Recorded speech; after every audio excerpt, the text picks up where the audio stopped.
La carta del apóstol Pablo a los Efesios. Y busquen el capítulo 2 y vamos a leer los versículos del 1 al 10. Efesios, capítulo 2, versículos del 1 al 10. Se titula ahí Salvos por gracia. Vamos a leer estos 10 versículos, hermanos, puestos de pie, de manera alternada. Leamos esta porción de la palabra de nuestro Dios. Inicio con el versículo 1, continúan con el 2, así nos vamos alternando y nos unimos en el versículo 10, hermanos. Efesios 2:10 dice así, 2 del 1 al 10 dice así la palabra de nuestro Dios. Y Él os dio vida a vosotros cuando estabais muertos en vuestros delitos y pecados. En los cuales anduvisteis en otro tiempo, siguiendo la corriente de este mundo, conforme al príncipe de la potestad del aire, el espíritu que ahora opera en los hijos de desobediencia, entre los cuales también todos nosotros vivimos en otro tiempo, en los deseos de nuestra carne, haciendo la voluntad de la carne y de los pensamientos, y éramos por naturaleza hijos de ira, lo mismo que los demás. Pero Dios, que es rico en misericordia, por su gran amor que nos amó, aun estando nosotros muertos en pecados, nos dio vida juntamente con Cristo. Por gracia sois salvos.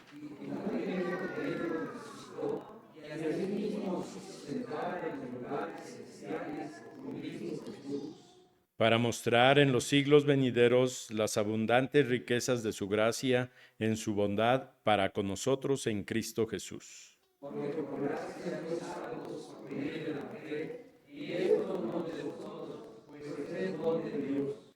No por obras para que nadie se gloríe, porque somos hechura suya, creados en Cristo Jesús para buenas obras, las cuales Dios preparó de antemano para que anduviésemos en ellas. Amén. Así de pie, hermanos, vamos a recibir a nuestro hermano Virgilio Pérez Negrón, anciano de iglesia, que nos trae el mensaje en esta tarde, la reforma religiosa y la iglesia de Cristo. Te invito, vamos a orar, mi hermano, gracias a Dios, porque nos da la oportunidad una vez más de estar en este lugar. Te damos gracias, nuestro Dios, nuestro Padre, porque nos permites escudriñar tu palabra. Te pedimos que tu Santo Espíritu grabe con poder en nuestras almas tu fiel palabra, cada exhortación, y que tu ley, pudiendo comprender, contigo, oh Dios, estemos en mayor unión. En el nombre de Cristo Jesús oramos, te bendecimos, Dios. Amén. ¿Puedes ocupar tu lugar, mi hermano? Con el culto de hoy, de esta hora, estamos terminando la celebración y el poder meditar en la reforma religiosa o reforma protestante.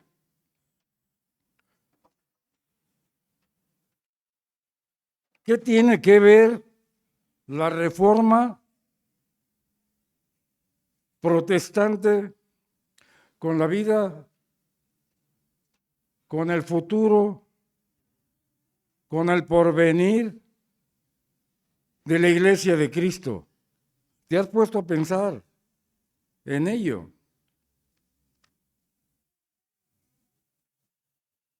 Dice la palabra de Dios allá en Romanos,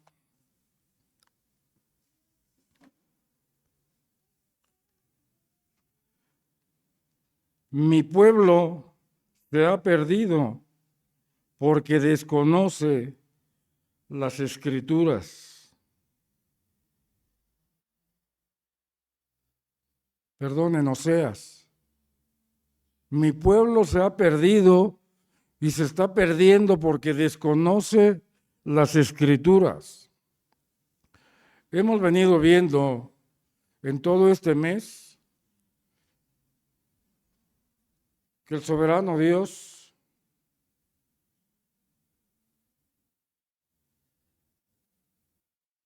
dice su palabra, pues Él solamente tiene la autoridad para crear al mundo con un propósito. Y todo lo creado está bajo la vigilancia, el cuidado de nuestro Dios. Es lo que nosotros conocemos con la doctrina de la soberanía de nuestro Dios. Y en esa soberanía de nuestro Dios, ¿qué tenemos que ver como su iglesia? Si encontramos en el libro de Romanos 8:30, y lo hemos venido estudiando no este mes, sino con anterioridad en el Instituto de Educación Cristiana. Y a los que predestinó Dios, a estos llamó. Y a los que llamó, a estos también justificó. Y a los que justificó, a estos también va un día el Señor a glorificarnos. Cuando estemos delante de su presencia. Gracias a Dios por cada uno de los hermanos reformadores. Porque no solamente Dios abrió su mente, sino su corazón, y por fe les reveló lo que ahora muchos aún tristemente, como iglesia del Señor, desconocemos.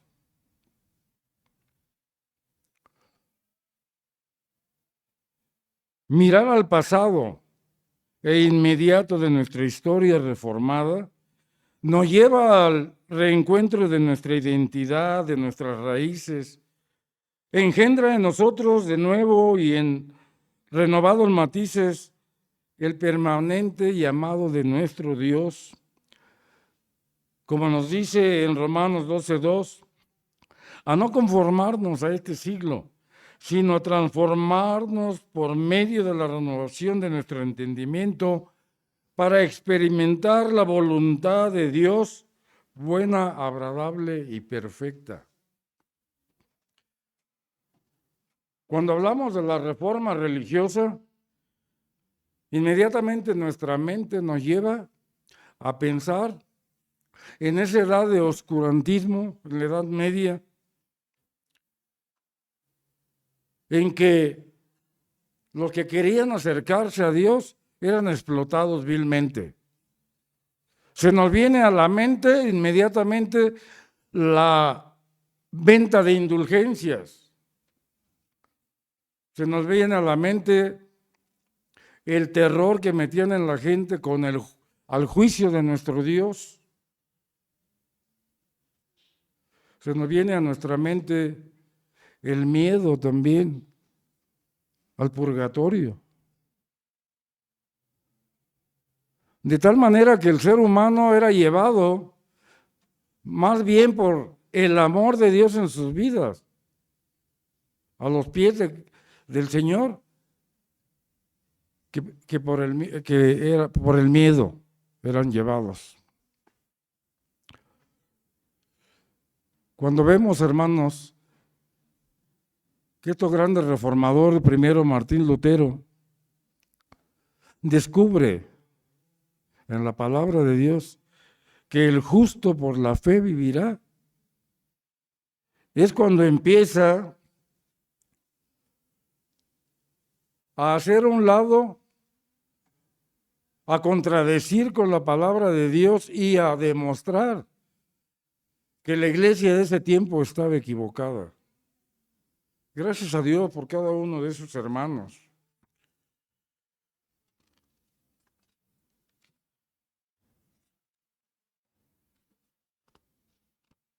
Se me viene a la mente primero Martín Lutero, Juan Calvino, Zwinglio, entre otros, que fueron encarcelados, fueron perseguidos, como un reformador inglés, azotado y muerto por el gran pecado de traducir la palabra de Dios al inglés. Gracias a Dios por esas vidas, porque la palabra de Dios se puede decir ahora que en cada país está escrita con el idioma de ese país, anunciándonos con esto que la venida del Señor está cerca. Por eso la pregunta, ¿qué tiene que ver la reforma protestante en la vida de Cristo? Perdón, en la vida de la iglesia de Cristo. ¿Qué tiene que ver con nosotros? ¿Qué nos dicen? Por ejemplo, las 5 solas.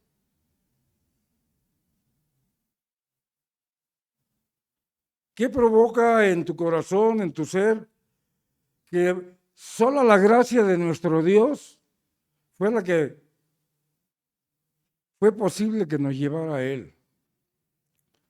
¿Qué te dice la sola Escritura, la sola fe, solo Cristo y solo a Dios la gloria? ¿Qué nos dice esas doctrinas, hermanos? Dice la palabra de Dios que no nos debemos de conformar como si fuesen niños, en este caso espirituales, con la pura lechita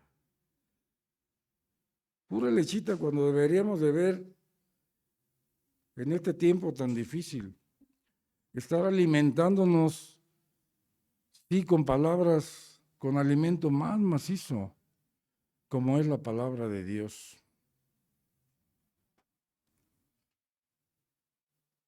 A mí se me viene a la mente lo que está viviendo el pueblo de Israel.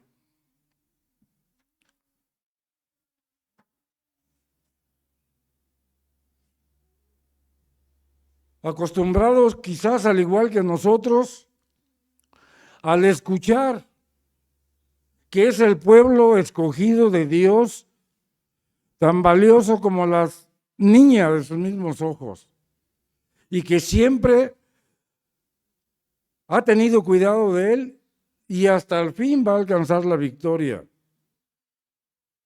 Pero el pueblo de Israel, al igual que la iglesia de Cristo, nos hemos descuidado. Y quiero creer con todo mi corazón que sí, la victoria va a ser del pueblo de Israel. Ellos mismos lo declaran y se dan cuenta. ¿Qué costo van a pagar? ¿Quién sabe? Pero la victoria va a ser de ellos. Y como ha sucedido en otras situaciones, va a quedar un remanente del pueblo de Israel, como de la misma iglesia de Cristo.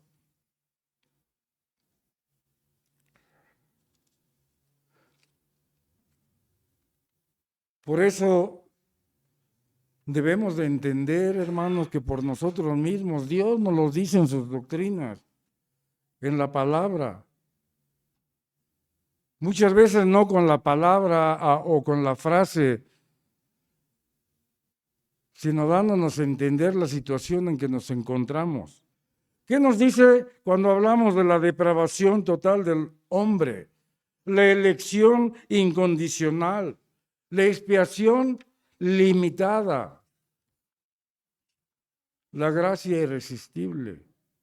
Debemos de entender que en Dios está el querer como el hacer del hombre, nada más por su voluntad.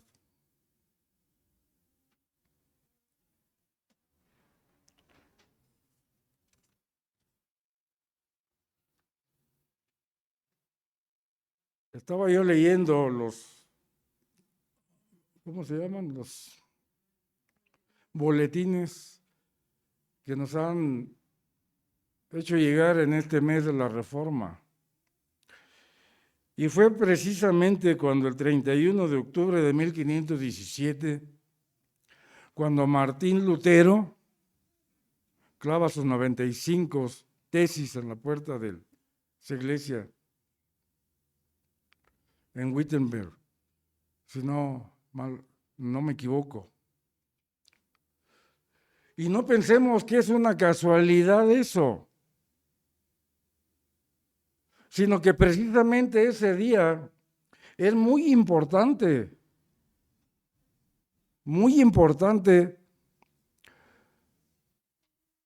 para mucha gente.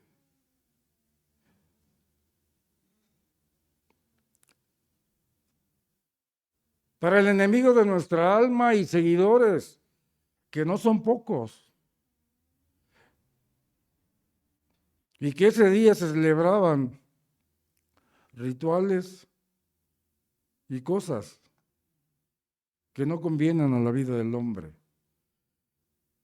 Precisamente ese día Martín Lutero clava eso para contrarrestar lo que se venía haciendo de hace mucho tiempo.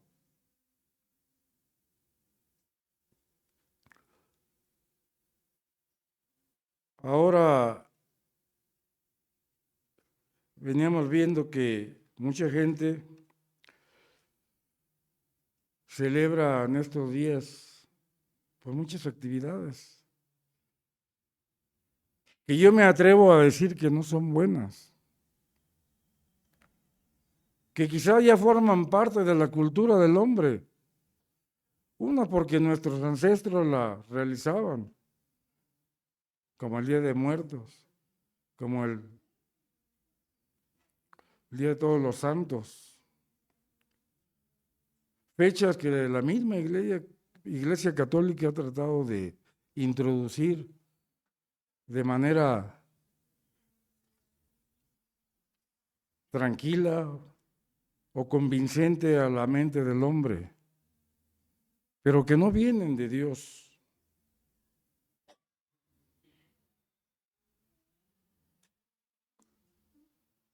Aún parte de nuestra iglesia o nuestra iglesia, la iglesia de Cristo, tristemente deja o vemos que van niños en la fiesta del Halloween a pedir dulces, disfrazados de no sé qué, calaveras, brujas, todo eso. Y se nos olvida que Satanás, el enemigo de nuestra alma, se disfraza como ángel de luz.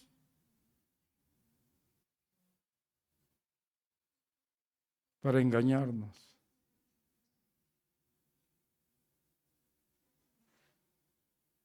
Cuando el ataque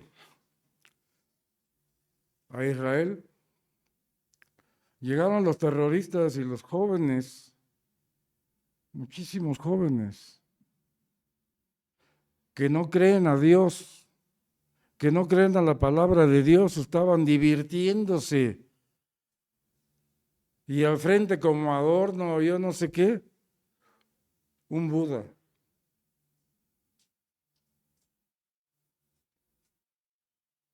Y recordábamos precisamente, hace un momento leíamos, mi pueblo se ha perdido porque ignoran las Escrituras. El pastor Elías en la mañana nos decía el plan de Dios.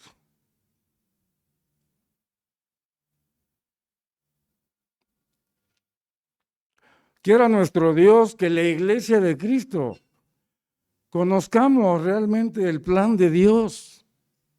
¿Qué se te viene a la mente cuando escuchamos el plan de Dios? Nada más, Cristo murió en la cruz y resucitó para salvarme. Si nuestro Dios es el creador de todo el mundo y aún la misma naturaleza gime por su redención, entonces, ¿qué tiene que pasar? ¿Qué es lo que va a pasar? Dicen los que saben que no debemos de perder de vista al pueblo de Israel, porque es el reloj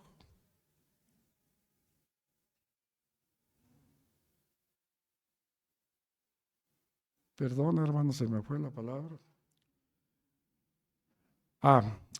Israel es el reloj profético de lo que ha de suceder. No es casualidad que el pueblo de Israel, tan diminuto, tan chico realmente, sea el centro de atención de todo el mundo. Sigue a Dios, hermano. Sigue al pueblo de Israel. Pidamos a nuestro Dios que nos muestre más claro las señales de la venida de Cristo.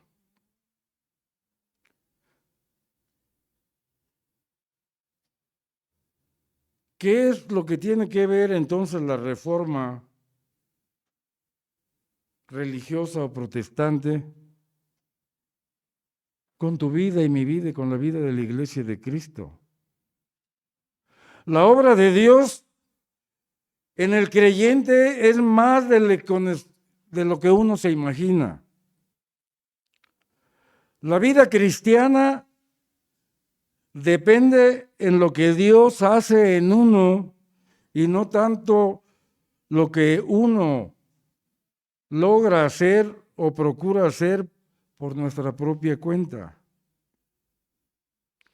Veamos a la luz de la palabra de nuestro Dios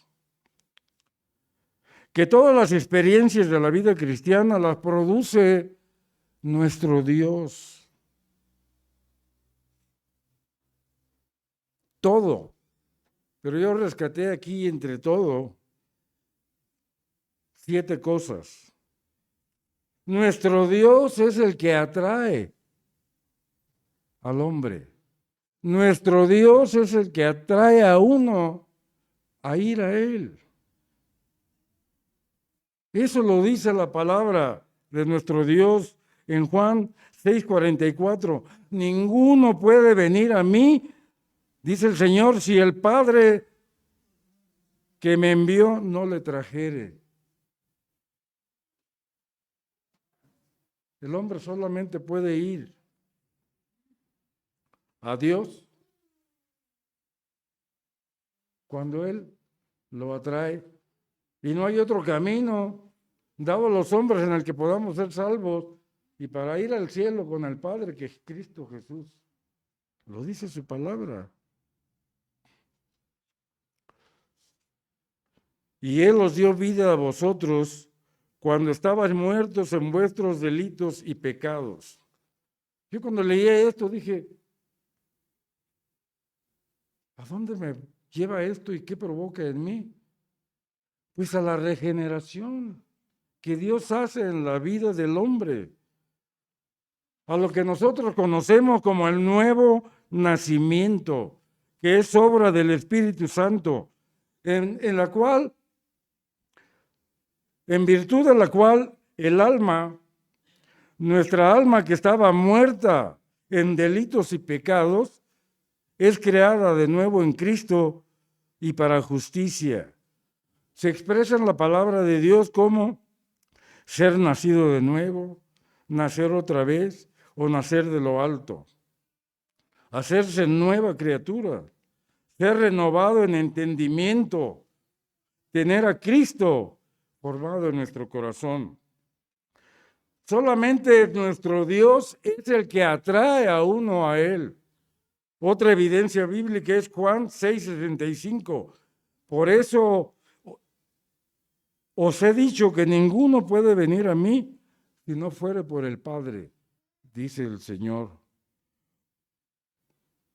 Uno no va a Dios, hermanos, o viene al Señor cuando uno quiere, sino cuando se siente llamado, cuando se siente escogido por Dios. De ahí la necesidad de ir, de responder a nuestro Dios cuando Él llama. Yo les digo lo que quiero a mis hijos. la suficiente confianza. ¿Sabes qué? Si el Señor te está llamando, ve a Él. Porque si no sabes cómo vamos a ir o vas a ir. Yo no sé si en pedacitos, quebrado, no lo sé, pero vas a ir a Él, porque Él es soberano.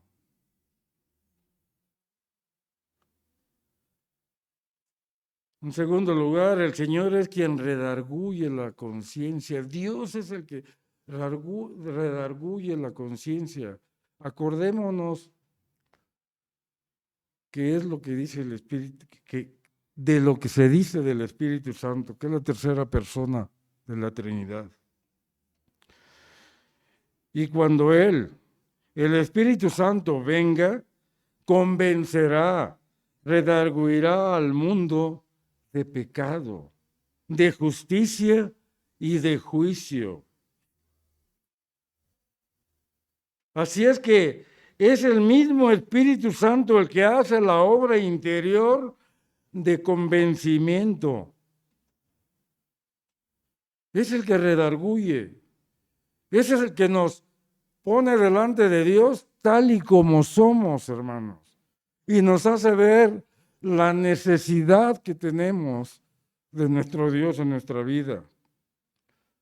No eres tú ni soy yo, no es la persona, hermanos, por sí misma la que se convence que está mal y que necesita un Salvador.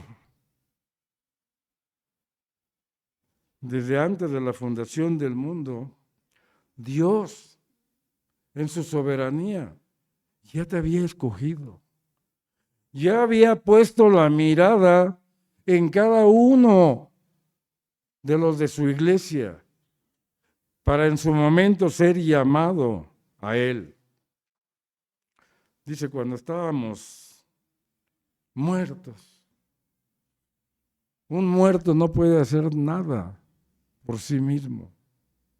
Estábamos muertos en nuestros delitos y pecados, en los cuales anduvimos en otro tiempo, siguiendo la corriente de este siglo.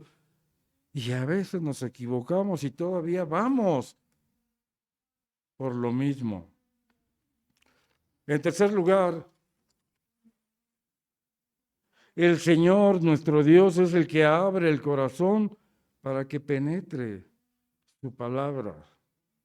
En Hechos 16:14 nos dice que una mujer llamada Lidia, vendedora de púrpura de la ciudad de Tiatira, que adoraba a Dios, estaba oyendo. Y el Señor, nuestro Dios, abrió el corazón de ella para que estuviese atenta a lo que Pablo decía. Esta mujer, Lidia, mostró dos cosas buenas. En ese momento adoraba a Dios en la forma limitada en que podía y estaba oyendo lo que se hablaba. Pero el resto, lo más importante, lo hizo nuestro Dios. Dios le abrió el corazón para que la palabra fuese sembrada debidamente.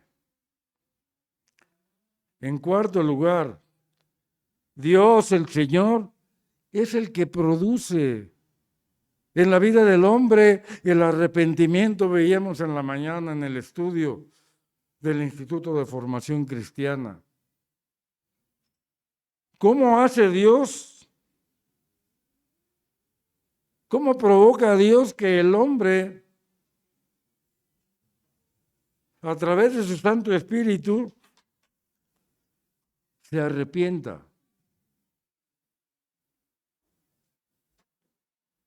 No es tanto la predicación externa, sino que el Espíritu Santo de Dios escoge el momento y el lugar adecuado para convencer al hombre y traer a su vida, sin resistencia del mismo hombre, la fe salvadora.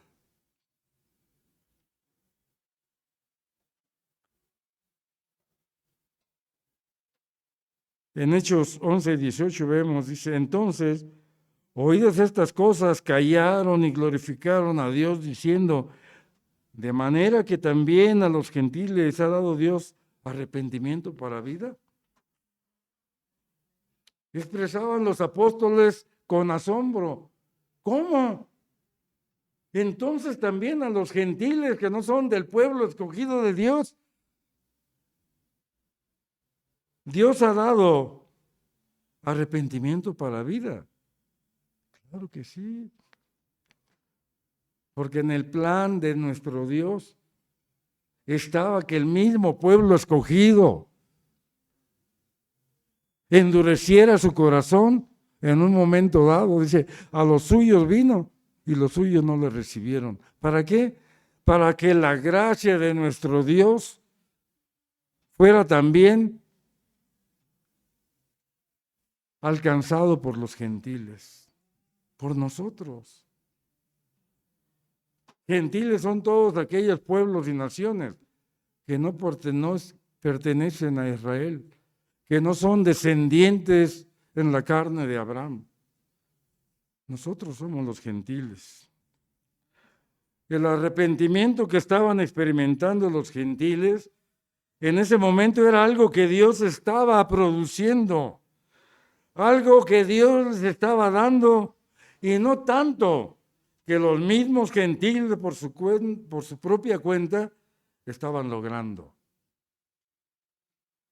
Era la gracia de nuestro Dios, sola gracia, sola fe.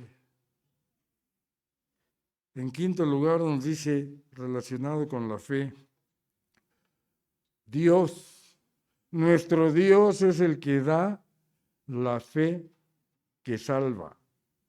En Efesios 2:8 dice, porque por gracia sois salvos, por regalo mío soy salvo, porque yo lo quiero, dice nuestro Dios, por medio de la fe.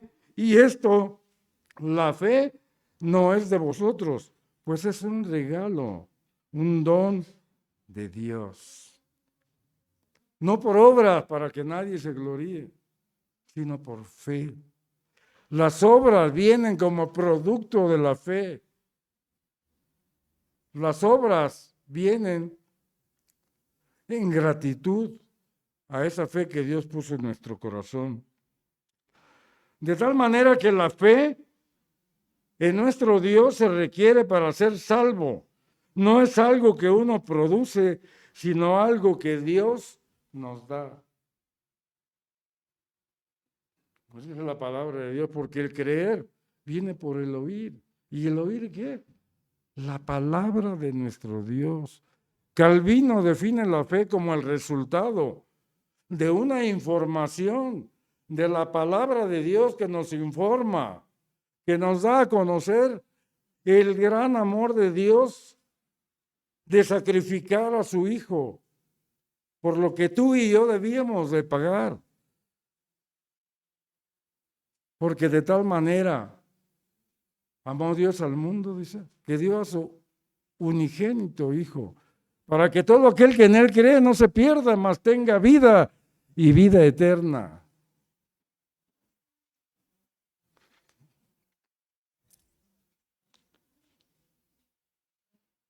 Dice la palabra de Dios.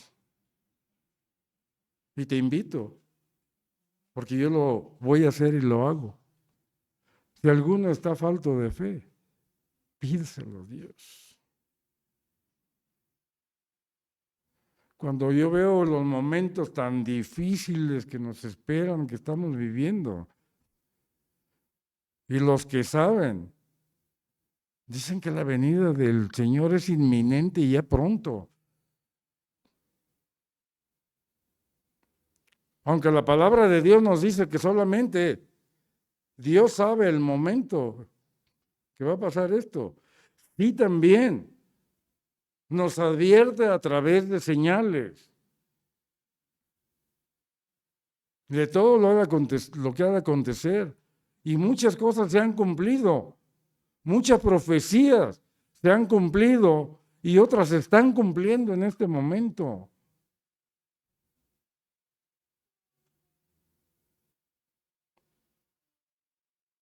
Y dice la palabra de Dios que nosotros como la iglesia de Cristo debemos de declarar, sí Señor, ven, ven.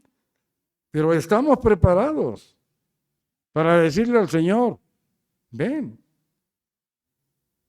Estamos preparados para decirle a nuestro Dios, mira mi corazón y ve si hay allí iniquidad. En sexto lugar, el Señor, nuestro Dios, es el que produce en nosotros, como la iglesia de Cristo, las buenas obras. ¿Cuál es la evidencia bíblica de eso? ¿Por qué lo debemos de creer? Porque Él mismo nos declara a través del apóstol Pablo, porque somos hechura suya, creados en Cristo Jesús para buenas obras. Para eso fuimos llamados, escogidos, santificados, para buenas obras, las cuales Dios preparó de antemano para que anduviésemos en ellas. Esas buenas obras son las que nos deberían de caracterizar como cristianos. Esas buenas obras provienen de Dios. Porque por nosotros mismos, aunque nos esforcemos, no podemos hacer una buena obra. Es el Espíritu Santo de Dios el que la perfecciona y la presenta al Padre como ofrenda grata.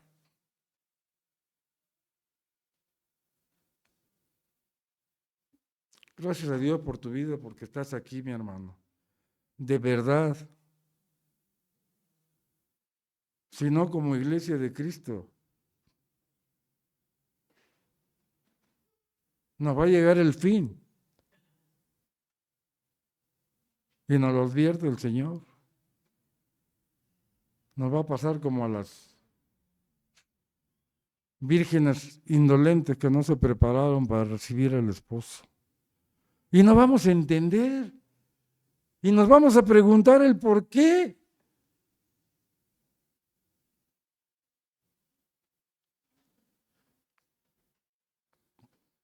En séptimo lugar, el Señor es el que produce en nosotros el fruto del Espíritu. Mas el fruto del Espíritu, dice en Gálatas 5:22, es amor, gozo, paz, paciencia, benignidad, bondad, fe, mansedumbre, templanza. Y cuando yo veo mi propia vida y los que amo, y a veces la iglesia de Cristo, no mostramos eso.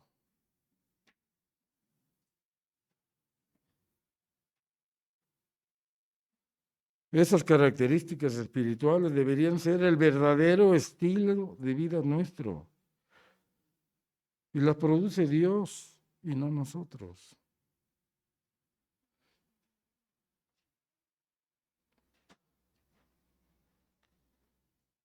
Y por último, mis hermanos, el Señor nuestro Dios es el que nos habilita con un don o dones.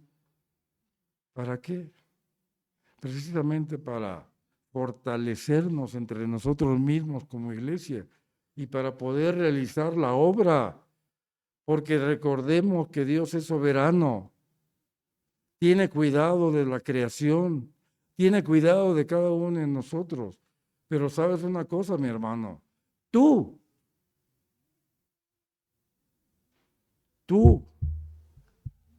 mi hermana, cada uno de nosotros somos los brazos, los pies, el cuerpo de Cristo.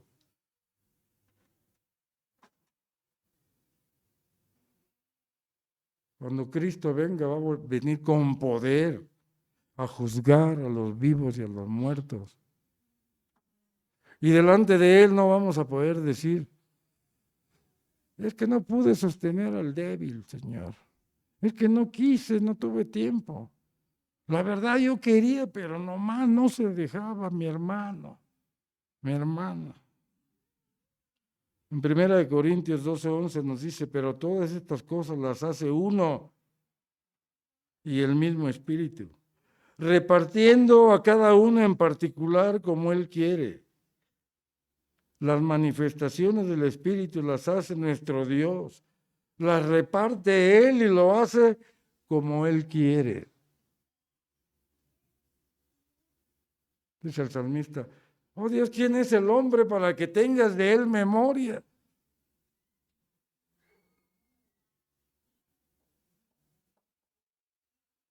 Y cuando el hombre quiso ponerse a altercar con Dios, recordemos quién, le dice el Señor, tú sabes a dónde van las olas, tú sabes a dónde va el viento, tú sabes dónde y cuándo nace la fiera salvaje.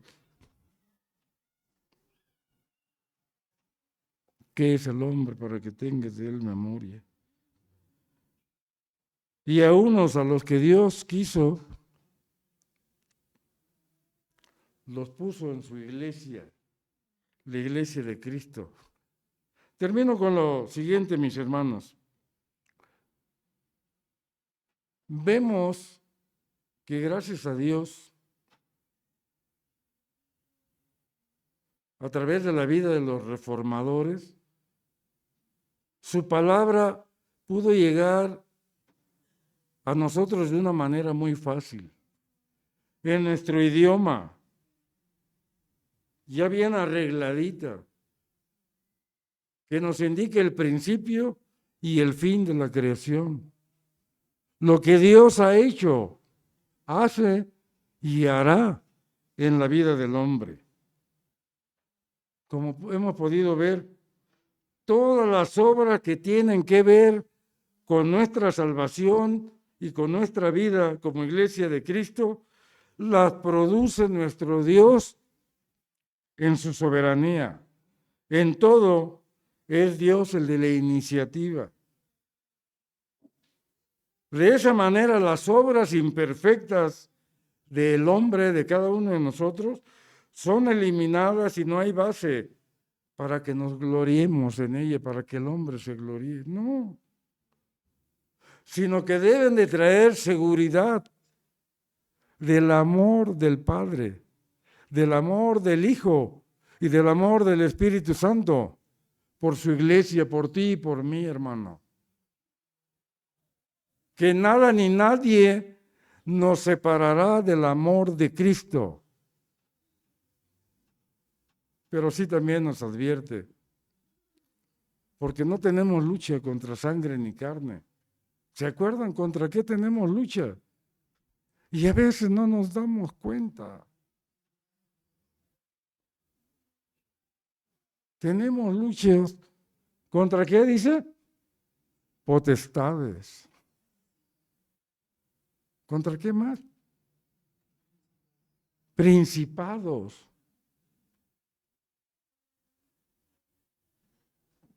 Contra fuerzas espirituales que no ni siquiera nos ponemos a pensar.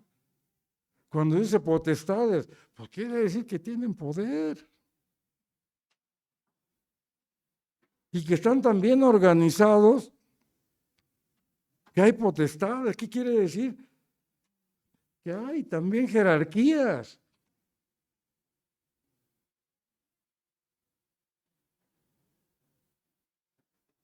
Pero no temáis, dice nuestro Dios. En el mundo tendréis aflicción, pero yo he vencido el mundo. ¿Qué nos dice entonces? Termino con esto. ¿Qué nos debe dejar en nuestra vida? El estudio de la reforma religiosa como iglesia de Cristo. Nos debe de dejar la seguridad de que somos salvos en Cristo Jesús, porque Dios así lo quiso. Y que pase lo que pase, el Señor tiene cuidado de nosotros. Así como tiene cuidado de Israel, así de su pueblo, nosotros los gentiles, su iglesia. Estaba yo viendo que en medio de la problemática que está viviendo Israel. Estaba escuchando y viendo que miles, hermanos, de soldados israelitas en su campamento cantan, alaban a su Dios, alaban a nuestro Dios y oran a Él, con la seguridad de que Dios mismo camina junto con ellos en ese campamento. Quiera nuestro Dios provocar en nosotros esa seguridad de que Dios está y camina en medio de su pueblo. Dios te bendiga, mi hermano.